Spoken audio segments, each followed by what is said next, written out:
লোক দেখানো আবেগ অনুভূতি দেখে প্রবাহিত হয়ে যেও না। একদিন স্বামী আর স্ত্রী বেড়াতে গেল চিড়িয়াখানায়। তারা দেখল একটি বানর তার সঙ্গিনীর সাথে খেলছে, খুনসুটি করছে।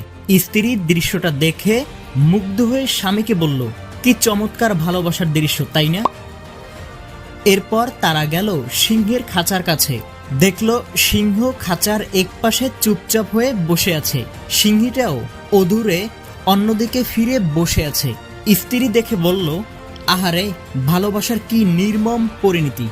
স্বামী এতক্ষণ চুপচাপ স্ত্রীর পাশে হাঁটছিল। এবার নীরবতার ভঙ্গিতে স্বামী স্ত্রীকে বললেন, এই ধরো, এই ছোট পাথরটি সিংহের দিকে ছুঁড়ে মারো, আর দেখো কি ঘটে। মহিলাটি যখন ছোট পাথরটি সিংহের দিকে ছুঁড়ে মারল, সিংহটি তখন ক্ষিপ্ত হয়ে গেল, সঙ্গিনীকে বাঁচানোর জন্য গর্জে উঠল। এবার স্বামী স্ত্রীকে বলল, মেয়ে বানরটার দিকে ছুঁড়ে মারো।